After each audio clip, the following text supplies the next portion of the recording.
life was like a box of chocolates. Run, Forrest, run!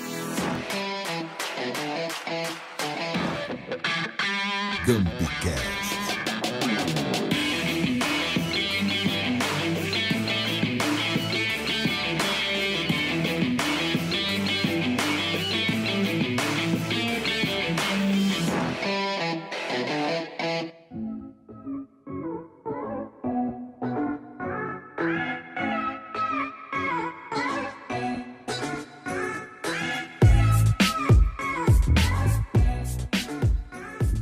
E aí, galera, tá no ar mais um episódio do GumpyCast. Esse podcast é realizado pela galera da Gump Casa Criativa, uma agência de publicidade, produtora de conteúdo, desenvolvedora de sites, trabalhamos com design e tudo o que dá pra gente fazer. Então, estamos aí. Eu sou a host, Camila Queu, redatora e social media do Team Gump, que está assumindo o posto que era do Matheus Martins. Matheus Martins está passando por um período sabático. Estamos sabendo. Não vai fazer falta. Mas ele continua na produção do podcast. Então, Tá lá nos bastidores, né? nos bastidores, nos orientando, enfim. Então, vamos nessa? Vamos apresentar os participantes? A gente começa pelo nosso diretor de design e criação, Michael Dias. Fala, galerinha. Que saudade de vocês. Voltamos em 2020 com tudo. Seguimos com o diretor de digital e conteúdo, Daniel Dreyer. Que prazer estar aqui. Também parte do podcast, a gente tem o Roger Uchoa, diretor de arte e assistente de criação. Olá, estamos de volta. O Retorno de Roger, parte 1, 2020. Não. Sério. Eu achei que ia vir outra. E achei que ia renovar. Não deu tempo de pensar numa nova ainda. Pensar no novo bordão. Bordão, é. Vamos trabalhar nisso, Roger. Vamos pensar. Fica pra pensar. Também a coordenadora do atendimento, Mitch Brogni. Hello, people! Fala a Olha verdade, aí. tava todo mundo com saudade. Completando a mesa, o mídia Renan Vargas. E aí, gurizada, vamos embora para mais um ano de muito conteúdo. Gravamos o podcast aqui no Estúdio Onyx com a técnica de áudio do Betinho. Fala, Betinho. Aí, Betinho. Aí, Betinho. E a gente quer a tua voz presente por aqui também, então interage conosco pelo Twitter, @Gump. Manda recadinho, pautas, perguntas, o que tiver afim. Não esquece de usar a hashtag GumpCast nas redes. E claro, escute o nosso programa pelo Spotify, pelo iTunes e, como diz Matheus Martins, demais agregadores. E o mais importante, compartilha a gente, né? A gente tem uma meta, né, Michael? Que história é essa? O Mateuzinho colocou uma meta pra nós ano passado, né? Colocou. Ainda não chegamos e voltamos aqui pra conquistar o coraçãozinho da galera e dizer compartilha lá. Falta pouco. A meta é chegar aos 100 seguidores, né, Roger? Como é que tá isso? Estamos em 77, olha só, falta pouco. Falta pouco. Ó, aí, ó, cada um convida um, já estouramos a indica um, meta. né? Já Como é que é? deixou. Quando a gente chega na meta, a gente dobra a meta. isso aí. Barbada. Então a gente continua nessa campanha aí, contando com você para nos ajudar. Bora projetar esse ano novo? Então, neste episódio a gente vai falar sobre as tendências para o marketing em 2020. Um assunto que dá tanto pano para manga que será desdobrado. Então hoje a gente vai elencar algumas dessas tendências e depois no próximo podcast a gente segue com o tema. Então, te liga para conferir essa sequência cheia de projeções, afinal, acompanhar as mudanças nas preferências da audiência e ficar por dentro destas tendências é super importante para se destacar no mercado. Vamos então começar, pessoal, a nossa discussão. Bora lá. A primeira grande tendência que a gente vai abordar hoje, então, é a importância da transparência das empresas. Qual é a relevância desse tópico para o mercado? Começa contigo, Maicon. Bom, ele realmente está classificado entre as grandes tendências do ano de 2020, em inúmeros canais, em inúmeros pesquisadores, porque os consumidores eles querem passar a conhecer os bastidores das empresas. Eles querem entender como é que é essa relação que eles têm com os colaboradores, como é que realmente são feitos os produtos, de onde vem a matéria-prima, que resíduo isso gera. E por aí vai, porque na verdade as empresas, elas quando colocam um produto no mercado, o marketing geralmente ele tem o papel de atrair as pessoas, de vender o produto. Mas eles não querem só ficar nesse nível superficial. Eles querem realmente saber propósito, o que a empresa faz, como ela faz, para realmente ela ter a certeza de que ela quer comprar daquela marca, né? Então, cada vez mais as marcas vão ser cobradas pelo seu discurso na propaganda. E também pelo posicionamento social que elas acabam tendo no dia a dia delas. Elas fazem alguma ação, elas ajudam o meio ambiente. A gente vive uma era de uma comunidade de pessoas que a gente considera como se fossem ativistas. Elas são ativistas naquilo que elas acreditam. Então, elas não só usam a rede social delas para promover todas essas ideias, mas elas defendem fielmente marcas que estão abraçadas com essas ideias. Só que elas só vão poder abraçar e serem brand lovers das marcas se as marcas permitirem que elas sejam realmente conhecidas, que elas sejam transparentes, né? Na verdade, o que a gente percebe também que hoje a gente vive na era do cliente. O cliente é que tem a autoridade de tomar decisão. Isso a gente nunca conviveu, tanto no marketing como na comunicação, o cliente ter tanto poder. E isso é um reflexo do acesso à informação que se tem hoje. Hoje tem um acesso à informação muito amplo, então fica muito mais difícil das organizações esconderem o que elas fazem, e então começa a ter essa virada. O que eu vou poder fazer? Eu vou mostrar o meu lado verdadeiro, porque a falsidade hoje nas redes sociais ela é quebrada de forma instantânea. Então isso é muito mais, não necessariamente uma zona de conforto das empresas, não é necessariamente uma ação proativa, mas muito mais um reflexo do meio. O meio hoje está mostrando que a empresa que não é transparente não vai criar um relacionamento verdadeiro. Aí a gente vai entrar de novo, eu acho que é o nosso famoso episódio 1 de propósito, né? Que fala exatamente disso. Hoje as organizações elas têm que ser verdadeiras. Se elas não forem verdadeiras e verdade é um sinônimo de transparência, nós não vamos conseguir, a empresa não vai conseguir ter um posicionamento e um relacionamento com o consumidor. Tem um estudo que mostra que os conteúdos produzidos e publicados de forma honesta retêm até 94% dos clientes. Então não adianta todo mundo estar atrás disso, né? Como consumidora falando, a gente sabe que é assim que funciona. Mas pesquisando sobre esse assunto, da transparência das empresas, eu acho que todo mundo que pesquisar um pouquinho vai ver um pouquinho sobre a gestão de transparência também. Tem um link muito grande de como a empresa gere isso entre os funcionários. A gente não tem que mostrar simplesmente para o consumidor e não apresentar internamente, né, para os funcionários em geral. Então, tem estudos também que mostram que a rentabilidade aumenta, que tudo melhora em questão de trabalho quando o funcionário está por dentro do que está acontecendo realmente. Tanto em gráficos, metas, né, os valores da empresa. Então, quando a gente fala assim, que tem até uns tópicos aqui, que a empresa tem que mostrar os valores, a missão, a visão, deixar claro o interesse que ela assume, inclusive os lucros, né? Então, a gente não está falando isso só para o consumidor final, principalmente interno. Eu acho que assim vai refletir realmente para o consumidor final, né? Estou mostrando internamente como isso funciona também.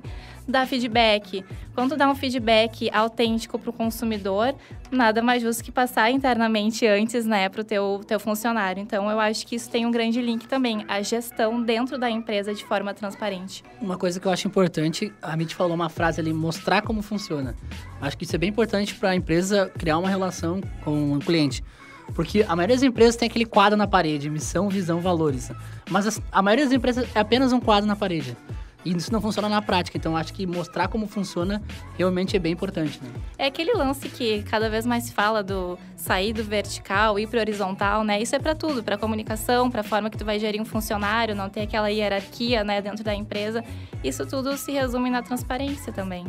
E a transparência ela acaba ficando tão mais óbvia quando realmente a empresa assume o propósito para que ela existe, né? E ela vive esse propósito. Porque não adianta ela ter um propósito e ela não viver. Exatamente. Da porta para dentro a coisa não funcionar desse jeito, né? Tem aquela velha história, como é que tu vai querer fazer que teus clientes sejam apaixonados por ti se nem a tua própria equipe gosta de ti? Começa, né, sempre então, por dentro, né, da empresa. O próprio colaborador ele tem que se sentir engajado com o propósito que a empresa tem. Assim, em todos os momentos de contato com algum cliente, esse propósito vai se espalhar. Essa questão da transparência, a gente está tratando ela aqui como uma tendência, mas na verdade ela tem cada vez mais se mostrado como uma necessidade, né? Para dentro das empresas, cada vez mais ela tem que fazer esse movimento de identificar o seu propósito no movimento interno para o externo, né? De ter isso como cultura dentro da empresa e transparecer isso para os seus clientes. peguei algumas dicas aqui de como a gente pode, quem está escutando a gente tem uma empresa, pode dar os primeiros passos nessas questões, que é então o domínio do tema, né? Nada mais óbvio que a gente estar dominando o tema que a empresa trata. O processos internos para aplicar a transparência, que é essa questão que mais ou menos todo mundo já comentou, do propósito da empresa ter um propósito identificado, tratar isso internamente e manter isso na sua raiz. E tem a questão também de não criar falsas expectativas nos clientes, né? Que daí pode vir a questão de sentimento de enganação, de falha. Então, isso num processo de transparência, ele é muito importante, porque senão acaba denegrindo a imagem da empresa. E também não cometer falhas na comunicação com o cliente. Porque não adianta nada a gente ter todos esses processos alinhados se a gente não entende a linguagem, os interesses e a rotina de comunicação da empresa com os clientes, né? Então, são 4 dicas aí bem simples, teoricamente, né? Para o pessoal botar em prática. Então, assim, se fosse para dar um fechamento dessa questão da transparência para as empresas no ano de 2020, eu resumiria muito numa ideia dessas marcas criarem um novo significado e um valor verdadeiro para elas, serem muito transparentes, deixarem claros seus propósitos e usar tudo isso na sua comunicação, né? O propósito tem que estar na comunicação, tem que ser verdadeiro. Se a gente errou, gente, erramos. Desculpa, estamos aqui, não vamos esconder nada, aconteceu, né? Equipe teve sucesso, conquistamos tais coisas, todo mundo comemora junto, vamos pra frente. Essa relação é que gera um futuro mais glorioso. E tem uma outra questão que linka um pouco com esse primeiro tema que a gente está falando, que também é a questão de um debate que ganha cada vez mais espaço, que é a obrigatoriedade de medidas sustentáveis, né? Isso tá valendo um pouco sobre o assunto, tem dados do Meio Mensagem, que 78% dos millennials querem trabalhar em empresas que se preocupam com questões ambientais e sociais. Então, quer dizer, isso realmente tem se mostrado uma tendência, né, Dani? Queria que tu falasse um pouquinho dessa questão aí, dessa obrigatoriedade das medidas sustentáveis. E o interessante desse tópico é exatamente a gente falar de diferencial. E hoje, medidas sustentáveis não são mais diferenciais na percepção do consumidor, elas são algo obrigatório. Então, quando a gente está falando de tendências aqui, é quase que um capítulo para a gente dizer, fiquem ligados, porque se não pegar esse trem... As empresas vão começar a ser cobradas por isso. As empresas vão ser cobradas. Então, hoje, a empresa que tem uma política ecologicamente correta, na visão do consumidor, ela não está fazendo nada mais além que a sua obrigação, né? Então, isso até reflete na maneira que a empresa comunica isso. Hoje, a empresa querer comunicar que está fazendo ações, processo produtivo, qualquer ação sustentável, ela não pode criar um espetáculo em volta disso, porque ela não é mais espetáculo. O novo consumidor percebe isso como... já espera isso, já né? Já espera isso, né? Exatamente. Então, ela tem que ter um caráter muito mais informativo de posicionamento do que necessariamente um espetáculo de mudança. Olha como eu sou legal, olha o que eu estou fazendo. Porque o consumidor, ele vai querer consumir isso e ele vai buscar essa informação. Então, essa informação, primeiramente... O primeiro passo é a empresa ter essa política dentro da sua cadeia. Segundo é ela comunicar isso de forma efetiva, porque o consumidor tem que achar essa informação, porque o novo consumidor, ele procura essa informação. Então, a gente tem que reforçar muito quando a gente está falando desse item de obrigação, é obrigatório para as organizações. Eu trouxe uma pesquisa aqui brasileira que eu achei interessante, com números sobre isso, que quase metade da população brasileira tem o costume de prestar atenção nas embalagens para conferir se elas são recicláveis ou biodegradáveis, e a venda de produto orgânico cresceu 124%. Então, é muita coisa. Vindo do Brasil, que normalmente é um pouquinho mais atrasado nessas questões, eu achei bem interessante. Então, o pessoal espera nada menos que isso, né? Não é, a gente tá falando de tendência, mas, já passou da hora. Ele não é mais diferencial. Exatamente. Né? Até chancelando um pouquinho o que vocês falaram e também fazendo um adendo, eu acredito que o mercado brasileiro, quando eu digo, são as próprias empresas, elas ainda estão num processo de maturação disso. elas ainda estão muito longe de ter um processo limpo, um processo realmente verde. A gente vê um movimento muito grande no Brasil ainda da valorização das decisões, das ações ecológicas, né? E realmente as marcas estão usando essa bandeira ainda para se promover. Mas o próprio tem um portal de pesquisas e tendências mundiais, o Trend Watching, e ele traz isso. Diz que 2020, como uma tendência global, a gente está mudando do status ecológico, que é aquela coisa de, olha só, estou usando um produto que tem uma pegada ecológica, para um outro modelo que seria a vergonha ecológica. Do tipo, cara, tu não tá usando algo ecológico, né? Tu não tá vendo que isso está destruindo.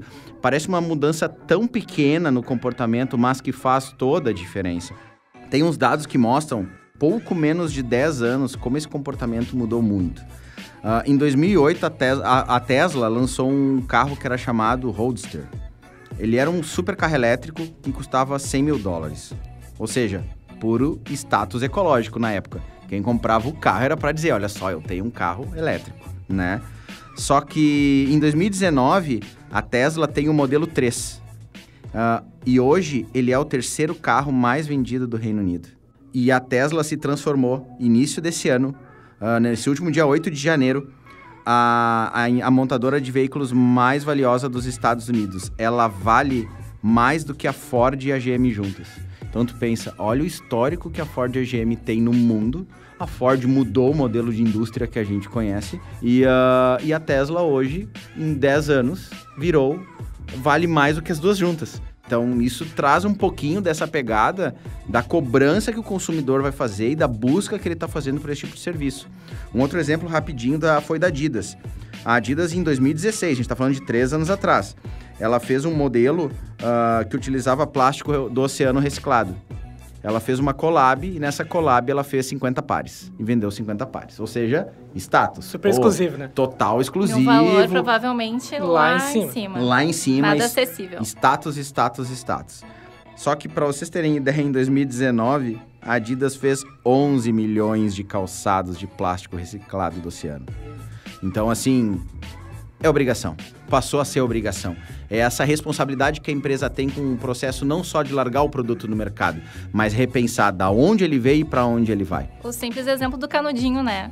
A gente já olha meio atravessado a galera. Tá usando um canudinho. Pô, não precisava, né? Toma.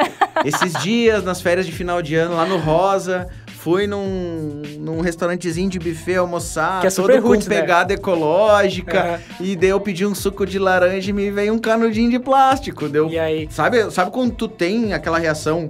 Como na assim? própria praia, eu não né? pedi canudinho, eu pedi um suco. Vi um copo, não, ele já trouxe o canudinho de plástico, né? Pô, não. Cara, tá fora do teu contexto. Isso é o quê? Aqui. Propósito, né? Que vergonha, hein? Se tu não escutou ainda o primeiro episódio, tu tem que ir lá pra entender o que a gente tá falando. E vamos falar agora de uma outra tendência que, na verdade, parece que está se consolidando, né? Ano passado, o podcast ganhou uma voz gigante, aparecendo em grandes grupos de comunicação e até em novelas. O conteúdo em áudio neste ano vai se estabelecer de fato, Roger? Vai. Inclusive, já se estabeleceu, né? Quando a Globo faz um podcast, você pensa, então, agora deu certo, né? Finalmente chegou no mainstream, né? O Spotify se propôs a ser a casa do podcast, assim como o YouTube virou a casa dos vídeos. Então, isso vai dar um boom muito grande para a indústria, né? Várias empresas, veículos de comunicação já adotam o áudio como principal fonte de informação ou como uma fonte alternativa de informação. A própria Folha de São Paulo tem um podcast para dar as notícias do dia. Então, tu vê um movimento muito grande de empresas e veículos para conteúdos em áudio, né? Porque é um conteúdo que tu pode consumir enquanto dirige, enquanto vai na academia. A gente não precisa tá olhando a tela de um vídeo, né? Tu vai tomar um banho, tu tá estudando, né? Tem muita gente que falava que deixava a TV ligada pra não se sentir sozinho. Hoje em dia as pessoas não precisam deixar a TV ligada, pode simplesmente escutar um áudio, né? Então vem bem forte esse ano o podcast, né? E o interessante é que como para quem navega, curte escutar podcasts, existem muitos podcasts de vários nichos. Então, de novo, eu posso preparar todo um conteúdo para uma determinada audiência pequena, absurdamente qualificado e ter uma audiência riquíssima para a marca. né? Então, o importante é a empresa entender como ela vai vender esse conteúdo qualificado. Porque não adianta fazer um podcast por fazer. É a mesma história que nós voltaríamos lá atrás, é fazer conteúdo na rede social por fazer, criar um canal no YouTube por fazer. Ah, mas não performa. Ah, mas não tem resultado. Acho que a gente tá com um problema de conteúdo aí, né? Então, a entrada no podcast é uma mega oportunidade. Ele é um mercado que todo mundo dizia 2009 ia estourar. Eu acho que estourou com grandes players, mas eu acho que entre os pequenos vai ter muita coisa surgindo em 2020. Então tá aí a oportunidade das empresas pensarem, será que a minha empresa pode ter um podcast? Né? Famigerado podcast corporativo, né? Vale a pena. Eu sei de empresas que têm podcast interno. São empresas muito grandes e elas precisam produzir um podcast interno para manter a equipe atualizada, para falar das empresas, né? Ou daqui a pouco a empresa não tem perfil para ter um podcast, mas ela pode patrocinar um podcast. Né? Ela pode ser parceiro de investir, fazer alguma ação. Como a Natura fez recentemente com o Mamilos, né? Eles não quiseram fazer um podcast deles, eles pegaram já quem sabia cuidar disso, botaram a marca deles em jogo e estão criando conteúdo exclusivo, né, de podcast junto com o Mamilos, né? Junto com quem já sabia criar esse tipo de conteúdo, né? Além de uma tendência que vai se fortalecer esse ano, também é uma grande mídia surgindo, né? Porque daqui a pouco o podcast o Spotify vai começar a comercializar espaços dentro desses programas. Na verdade, ele até já anunciou, né? Os programas que são do Spotify, eles vão começar a testar mídia. Sim, o Spotify já vai entregar anúncio patrocinado baseado na idade das pessoas que são assinantes, na localização delas e no gênero. Então, tipo... Não vamos entrar nesse papo, que tem uma dica depois! Tem muita coisa. Mas dica do Michael! Mas aí a gente vai falando muito como... E a gente está analisando no episódio de hoje a questão de tendência, né? E eu acho que 2020 vai ser o ano de maturação do podcast. Até para a gente ver, para se ter uma ideia, teve uma pesquisa da Voxnest que mostrou que os podcasts de língua portuguesa cresceram 91% em 2019, ou seja, foi criado um boom de produção. Quando a gente fala né, que é o ano do podcast, se cria todo esse boom de produção, agora a ideia é a maturação. Agora né? vai ficar quem quer mesmo e os melhores. Exatamente. Né? A gente, toda vez que surge uma nova mídia, não necessariamente que ela é nova, o podcast não é necessariamente novo, mas ele virou tendência. O hype é novo. O hype é novo. A gente vê um boom de produção. Né? Todo mundo quer ter um podcast, né? E aí poucos chegam na segunda temporada, como nós estamos aqui na segunda temporada, né? Então esse eu acho que eu acho que é uma tendência. Eu acho que é uma tendência muito forte e a gente vai ter um ano muito interessante porque vai ser da maturação, do negócio ficar mais sério, das marcas entrarem de cabeça. Elas entraram muito no ritmo de ter podcast, e não só desenvolvendo conteúdo, mas também entrando como um plano de mídia, possibilidade de mídia. Então, é uma tendência que tem que ser vista com muito carinho pelas organizações. E eu acho que eles têm que pensar muito num sentido de que o podcast não vai trazer um retorno imediato. Como praticamente quase todas as ações. Ela não vai trazer um resultado em um mês. Um podcast, a minha audiência pode durar anos. Tem episódios que... o Roger Zito aqui, que é um fissurado por podcast, que acompanha vários... Conhece podcasts de anos e anos e anos aí que tem episódios com audiência gigantesca que não param. O nosso próprio podcast, que primeira temporada do ano passado, toda semana a gente acessa e os números continuam crescendo, porque as pessoas buscam por informação. Então, acho que o grande segredo de tu investir em um podcast é tu ter uma informação qualificada para entregar, né? Saber entregá-la bem. É isso que eu ia comentar, é tu ter propriedade no assunto, porque não necessariamente eu tenho que vender no meu podcast um produto específico, né? Eu posso ter propriedade no assunto e abranger vários, na verdade, né? Que tenham relevância e tem que ser de acordo com o meu propósito, enfim, como a gente sempre fala. Mas não é um produto específico. E isso me dá uma abrangência muito maior, me dá muito mais possibilidade, né? O podcast, ele tem vários tipos de conteúdos. Pode criar um conteúdo momentâneo, que daqui a pouco vai ficar datado em um mês, ou 2, ou uma semana. Mas a grande maioria dos podcasts são conteúdos de cauda longa. Você pode ouvir o programa 5 anos depois e ele ainda vai fazer sentido. Ou talvez ele saia uma versão 2.0 sobre o que foi falado 5 anos atrás. Então isso que é o bom, né? E ele retém muita atenção nas pessoas. Então é a melhor mídia para trabalhar a marca, trabalhar o propósito da marca, onde ela quer chegar. Então, acho que essa é a grande vantagem para outras mídias, né? E o podcast ele está associado diretamente ao comportamento de como as pessoas hoje consomem mídia, né?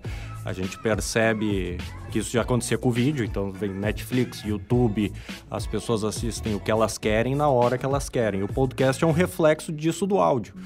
Então, esse estouro do podcast, essa tendência já estava se construindo há algum tempo. Então, as marcas não podem perder tempo agora e pensar, eu vou esperar agora 2020 para ver o que vai dar. Mas já vão perder, o trem vai passar. Porque a gente está nessa fase do hype. Já está passando. E estamos entrando na fase agora que o podcast veio para ficar. O próprio Google agora tem um retorno de pesquisa por voz. Tu vai lá no Google e pesquisa carro 2012, por exemplo. Então, ele vai te dar um retorno de um podcast que falou sobre um carro de 2012. Então, é uma nova tendência de busca que o próprio Google está entrando nessa onda, né? Aproveitando esse gancho, então, Roger, vamos falar sobre busca por voz, porque essa é uma tendência que deve otimizar muito o tempo do usuário. E aí, Michael, tá apostando nessa? Olha, o mundo da busca por voz realmente está fazendo um outro boom no mercado. Principalmente também com a chegada dos assistentes pessoais em casa, né? A Alexa, assistente do Google, a gente está começando a conversar com os aparelhos, né? A gente já tinha TVs em casa que tu conseguia fazer pesquisa no controle remoto com voz, que eles dizem com a inteligência artificial. A gente já convivia com o nosso celular, eu já contei a história aqui no podcast passado do meu filho que não sabe digitar, mas ele já faz buscas no YouTube Kids com voz dos programas que ele quer ouvir, né? Então, é importante a gente entender que a busca por voz ela não vai funcionar sozinha dentro das estratégias de marketing digital que tem hoje. A gente tem que preparar os ambientes digitais das empresas para essas buscas, né? Isso vai envolver um trabalho. Só para a gente ter uma ideia, em 2018, estamos falando de 2 anos atrás, o número de pesquisas na internet utilizando o recurso de voz já ultrapassava a marca de 1 bilhão de pesquisas mês. Né? Agora imagina a gente com as nossas assistentes digitais em casa, né? Daqui a pouco vai ter um aparelho que a gente interage, a gente vai falar com a geladeira. Hoje mesmo eu vi um lançamento da Samsung que eu achei incrível. Eu vou falhar no nome, depois eu busco aqui, eu vou botar na dica para vocês olharem.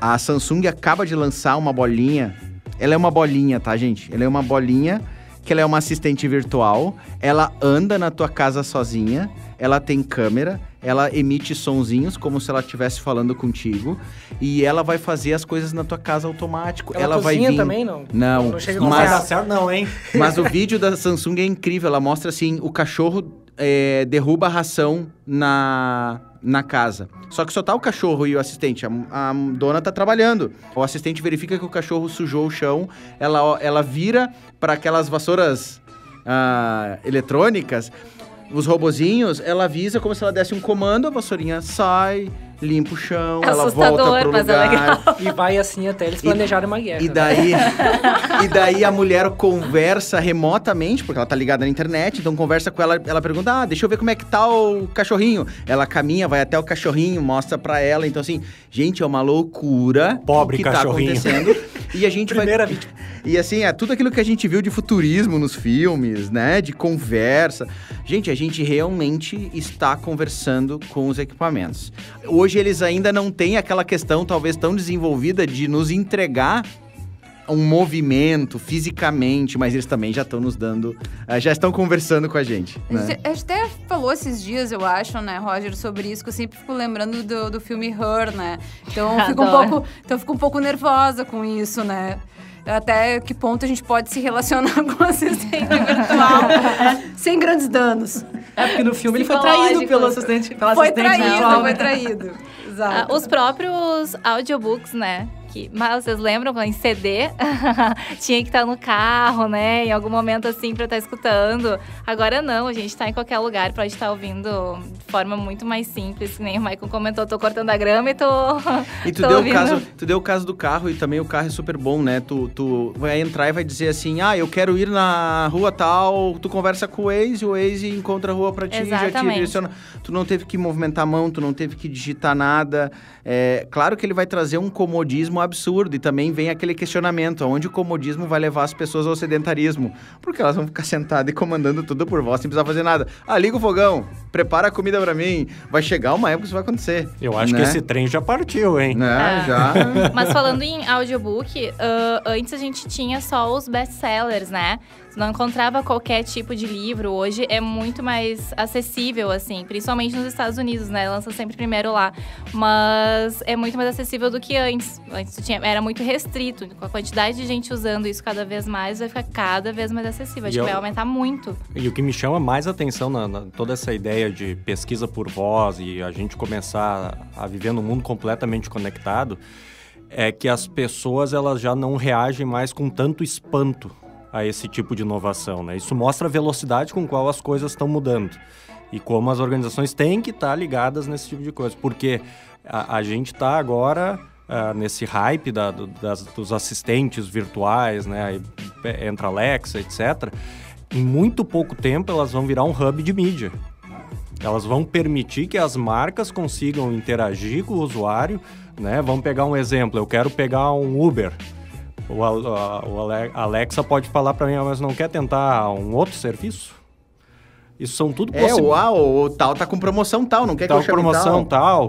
Ele vai começar a influenciar a nossa compra. Exatamente. Então, ver como a gente age com tanta naturalidade em relação a essas mudanças que a gente nem percebe as possibilidades de mercado que elas podem trazer estrategicamente. E elas acabam quase sendo um pouco conflitantes quando a gente está no surgimento de um novo meio de comunicar, com o item 1 que a gente trouxe de tendência, que é a transparência, né? Então, ver como não é uma fórmula tão simples a comunicação, o marketing, né? As empresas vão ser cobradas pela transparência no uso do dado das pessoas. Um bom exemplo disso é a geladeira, né? Hoje em dia tem geladeira com internet, né? Que a gente chama de casa inteligente, né? Tudo é conectado. Tem geladeiras com internet que já te avisam se faltou leite, se faltou ovos, se faltou carne. Quanto tempo até um anúncio da LG na porta da minha geladeira dizendo, leite tá R$1,99 no tal mercado, entendeu? Mas e a gente pensando num mundo desse que tu falou, que tá tão próximo já, vai chegar um momento que vai chegar na geladeira e tu vai dizer assim, ok, então compra aí, traz os aqui, produtos que estão faltando lá no e-commerce e tal. Inclusive, eles vão bater na minha casa e entregar e eu não tive que fazer absolutamente nada. Eu vou achar o máximo porque eu odeio ir em supermercado. Eu vou chegar assim, compra, manda entregar aqui em casa, tá tudo resolvido. Inclusive nos Estados Unidos já acontece isso, né? A geladeira conecta com a Amazon, já compra o que precisa e tu manda vir entregar na tua casa. Então, assim, esse resumo das empresas as empresas têm que se preparar para entender como elas vão aparecer nas buscas de voz. Todo mundo há anos fala dos mecanismos de pesquisa do Google, ranqueamento, como é que meu site vai aparecer lá em cima. Tudo isso que durante tantos anos a gente vem conversando. É um novo mundo. Agora as empresas precisam entender como elas vão aparecer bem na busca de voz. E vamos fechar então com a última tendência deste episódio. A gente vai falar agora sobre marketing personalizado. Para quem está cansado de receber os mesmos anúncios sempre, a estratégia agora é o marketing personalizado, né, Renan? Capaz, isso acontece, a gente recebe anúncio que nos incomoda. Não, a gente estava falando aqui da questão da tecnologia, de quanto isso está avançando e claro que o marketing sempre acompanha esses passos, né? Então, cada vez mais a gente tem mais dados sobre os consumidores e por isso a gente precisa estar direcionando os nossos anúncios para as pessoas certas. Porque o que a gente vê muito hoje, ainda é muito, muito feito, o mesmo anúncio disparado para uma quantidade X de pessoas em massa, né? Então, sem identificação nenhuma, com texto genérico e tal. E essa questão da personalização do marketing, ela vem muito com o estudo do funil, né? O funil de compras. Para quem não sabe, ou quem ainda não tem muita proximidade com o assunto, existe um funil de vendas, funil de compras, que ele é determinado por etapas da jornada de consumidor do cliente, que é onde a gente vai estar identificando os processos e cada passo para a compra. Então, a gente tem o topo do funil, que seria a descoberta, o interesse do cliente do produto. Então, é um cliente que vai ser impactado por um anúncio da tua empresa que ele ainda não conhece. Então, tu tem que... E aí que está a questão da personalização, né? Tu tem que entender o processo, em que momento da jornada o teu cliente está, ou o teu possível cliente, para direcionar a comunicação e o tipo de oferta para ele, para tentar ser mais assertivo. Então, no topo de funil, que é a questão da descoberta do interesse, tu tem que estar explorando vantagens do teu serviço ou do teu produto, para que desperte o interesse nele e ele passe a vir a cumprir as outras etapas, que é o meio de funil, que daí é onde ele já vai estar já conhece teu produto, já conhece teu serviço, ele vai estar considerando e tendo uma pontinha de intenção em talvez uma compra, né? Então, os anúncios eles têm que ser direcionados para cada um desses momentos. E até pegando um gancho, hoje a gente vê muito trabalho nas empresas ainda manual de entrega de mídia digital, né? Ele realmente é as pessoas executando, é tu tentando filtrar teu banco de cliente, entendendo. 2020 a gente vai ver a entrada com muita força da inteligência artificial nos negócios. Tem muita startup, muito negócio surgindo, ajudando as empresas nesse sentido, a tratar bem essas informações para poder fazer uma entrega personalizada. Então, isso vai sair da mão humana, de uma operação braçal, que muitas vezes a gente considera, dependendo da base, até impossível de ser entregue, por um processo otimizado. Então, essa inteligência ela vai entender o consumidor, talvez num PDV, como ele se comporta, no ambiente digital, como ele se comporta, e ele vai entender a hora que ele tem que entregar que tipo de mídia, né? Tem até o exemplo do Spotify, que ele fez um teste nos programas dele com a Puma, fazendo entrega, ele mapeando o perfil das pessoas que assistiam os programas dos podcasts do Spotify e fazendo entrega para quem eles realmente acreditam que eram consumidores da Puma. Para vocês terem uma ideia, teve um aumento de 180% de engajamento na mídia nesse modelo em relação ao que é executado hoje. Claro que tu aumenta retorno, né? Tu fez uma mídia muito mais assertiva, tu entendeu para quem tu queria entregar, então tu gastou menos energia, tu gastou menos dinheiro e tu acabou aumentando a tua conversão. É aquela questão da gente entregar a história certa para a pessoa certa no momento certo, né? Então, hoje a gente tem uma base de dados, tanto no digital, que nos permite fazer essa personalização e daqui a pouco tá falando, inclusive, com o Maicon, ou com a Mitch, ou com o Roger, direcionando bem pessoalmente o anúncio ou o conteúdo, seja lá o que for, né? Isso na verdade é um reflexo da quantidade de informação que o consumidor recebe hoje. Os anúncios personalizados, eles se tornaram também obrigatórios para as empresas, porque a pessoa é impactada com tanto conteúdo durante o dia, que se não tiver uma linha de comunicação mais assertiva, um anúncio que vai converter de forma efetiva esse usuário, ele não vai funcionar. Porque a quantidade de dados que qualquer um de nós é impactado, e a gente até brinca com os clientes da síndrome do Facebook, né? Que hoje o déficit de atenção é tão generalizado do consumidor, que ele entra no Facebook com a ideia de fazer alguma coisa ou qualquer rede social, ele começa a passar e se perde. E ele esquece o que ele ia fazer. Então pensa se essa pessoa ela não é tão interessada no anúncio que eu estou querendo colocar para ela. Eu não vou conseguir converter, eu não vou conseguir impactar. Então os anúncios personalizados, e aí a gente entra numa gama vasta da cadeia mais simples, que é o remarketing, que todo mundo adora, né? Entra na loja virtual, entra nas redes sociais, tá lá o produto na cara batendo. Inclusive até depois que tu compra ele. Inclusive depois que compra, exato. E as pessoas são impactadas por isso, e elas comentam, e isso é uma pauta comum quando a gente começa a entrar em assuntos de anúncios digitais. E aqueles anúncios que aparecem quando eu entro, né? E isso é uma das formas mais rasas de anúncio inteligente personalizado que existe. Ele simplesmente pega o teu perfil de visitação. Agora imagina com tudo de dados que as pessoas colocam, de comportamento, como é que a gente pode cada vez mais direcionar, tanto com machine learning quanto com conhecimento estratégico de resultado. Então isso é uma tendência que já era uma tendência que estava se apresentando durante os anos, e 2020 é um ano de muita maturação para os anúncios personalizados. E eu acredito muito isso exatamente por causa de tudo que está surgindo da inteligência artificial, né? E pegando mais um gancho na questão do consumidor, é que antigamente as estratégias das empresas como é que eram? Meu público é AB, de 24 a 35 anos, feminino, né? Então ela tentava encontrar mídias e canais que falassem com esse público. Só que hoje em dia o público não é mais definido por dados demográficos. Era muito abrangente, né? O público hoje é definido por comportamento. E quando tá falando de comportamento, de interesse, de aproximação, de propósito, uma mesma empresa pode ter um jovem de 16 anos como a brand lover da marca, como um senhor de 75 brand lover da marca. Porque para aquele tipo de produto, para aquele propósito, eles têm o mesmo interesse. Então, é só com inteligência que eu vou conseguir entregar uma mídia personalizada para converter para a marca. Bom, a gente tá indo pro final de mais um Gumpcast. Ah, que pena, mas não sem antes falarmos sobre as nossas dicas. Dica é sempre válida, né? Sugestão, a gente pode usar ou não, mas sempre válida. Eu quero saber o que vocês trouxeram e eu vou começar com a Mitty, pois Comigo. Ladies first. Tá certo, agora tu comigo, né, Camila? Tamo junto, verdade. tamo junto. Eu gosto muito de conteúdo de representatividade, de diversidade. Então, vou falar um pouquinho da minha amiga Netflix de novo. Vocês são muito próximas, né? Não, a gente é muito amigas.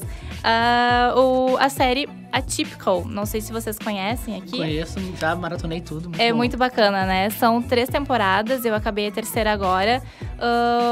Trata de um guri de 18 anos que é autista. E mostra todas as dificuldades da percepção dele. Isso que é muito legal. Mostra mais ou menos como ele pensa e como ele enxerga as coisas com esse espectro autista. É muito bacana. Então, as 3 temporadas começam com ele na escola até ele entrar na faculdade, né? Que é o mais temido, porque ele já tem um nível de espectro que ele consegue trabalhar e desenvolver um pouquinho o contato, assim. Então, para ele, a maior dificuldade seria a faculdade mesmo. Então, mostra todas essas etapas, né? E como funciona junto com família e amigos. Ele consegue se relacionar, namorar. Então, é muito massa. Acho que vale a pena. Olha, Mitty, estamos conectadas. Mesmo? Sim, porque eu também trouxe uma dica de representatividade. Bacana. E é uma dica literária. Eu acabei de ler um livro chamado A Ridícula Ideia de Nunca Mais Te Ver, de uma escritora espanhola chamada Rosa Monteiro. Ela é bem premiada, assim. E esse livro dela é interessante. Ele cruza os caminhos da cientista Marie Curie, né? Então, o que acontece? Ela faz um paralelo com o processo de luto que ela está vivendo e o processo de luto que a cientista viveu também. E a Marie Curie, ela tem ela foi... existe o raio-x hoje por conta dela, né? E ela ganhou 2 prêmios Nobel. O que é um caso único. Ela isolou elementos rádio e polônio e, no entanto, muitas vezes ela foi invisibilizada, assim, pelos seus pares, né, na ciência, porque ela entrou num terreno da ciência, que é um terreno bastante masculino, né? Então, a Rosa Monteiro fala e traz um pouco disso, dessa história. É meio híbrido, assim, parece um ensaio. Aí ela usa umas hashtags, assim, no texto. Então, é meio biografia, meio biográfico. Então, é um livro bem interessante. Eu deixo essa dica. Vamos seguir por anti-horário, então, agora. Vai, Roger. A minha dica, então, eu resolvi mudar ela de última hora, olha só. Opa! Graças a você. Não, eu vou indicar o filme, o Her, pra quem não viu. É um filme com o Joaquin Phoenix, maravilhoso. O filme e o ator, que tá concorrendo ao Oscar agora, a melhor ator pelo Coringa. Ganhou prêmio agora. Ganhou prêmio, é. SAG Awards. Então, vale muito a pena ver um filme que é mais ou menos... É uma pincelada do como será o futuro e a inteligência artificial, né? Daqui a alguns anos, talvez demore um pouco mais, talvez chegue mais rápido, mas vale muito a pena ver. Ele acaba comprando um celular que tem uma inteligência artificial e acaba se apaixonando pela inteligência artificial do celular. Que é apenas a voz da Scarlett Johansson, que é a né? voz da Scarlett Johansson. até eu Capaz, Quem não se apaixonaria? Quem? Mas o filme é muito bom, a atuação dele tá incrível, vale a pena ver. As cores, fotografia. Não tenho ele é certeza agora, perfeito. mas acho que tem no Netflix, ou tinha pelo menos. Não tem Eles mais. tiraram no Netflix. Um dos meus Ô, diretores Mitch, favoritos, fala lá com Spike eles lá. Jonze. Ô, Mitch, tem... Não, espera, gente. Fala até com a o tua amiga lá, próximo, Mitch. Até o próximo a gente resolve Fala isso com a tua aí. amiga lá, Mitch.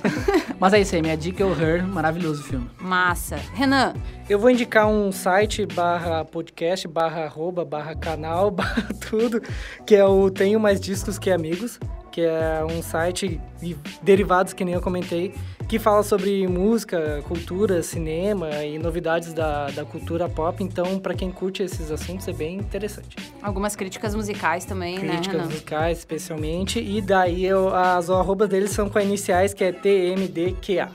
Boa, Renan. Maicon. Bom, a minha dica vai ser do que eu comentei da Samsung. Procurem lá no YouTube Samsung Bailey. Bailey é B-A-L-L-I-E. Vocês vão ver essa microbolinha, robô, assistente virtual. Ela que vocês vai vão... iniciar a guerra. Hashtag medo, hein? Skynet. E eu vou dar um spoiler, assim, pra quem é fã da Star Wars, ele lembra as coisas do filme. O olhinho ali ligando, o E o barulhinho. Dani vai comprar. O Dani já tá abrindo a Amazon aqui, catando onde é que compra. Dá-me dois. Então procura Vou ter lá. meu Take my próprio money, Droid. take my money. A gente vai botar também nas dicas do Twitter, e daí a galera bota opinião lá do que achou do brinquedinho da Samsung. Beleza. Dani. Eu tô comprando aqui, peraí um pouquinho. Ah, tá, ok, desculpa. Atrapalhei esse momento. Ok, voltando. Eu vou dar uma dica de falta de um termo melhor de um blog, mas é o Projeto Draft, que ele é um blog, site de conteúdo que ele fala sobre empreendedorismo, cultura maker. Então ele pega cases de empresas, de pessoas que seguiram a paixão delas e transformaram em negócios.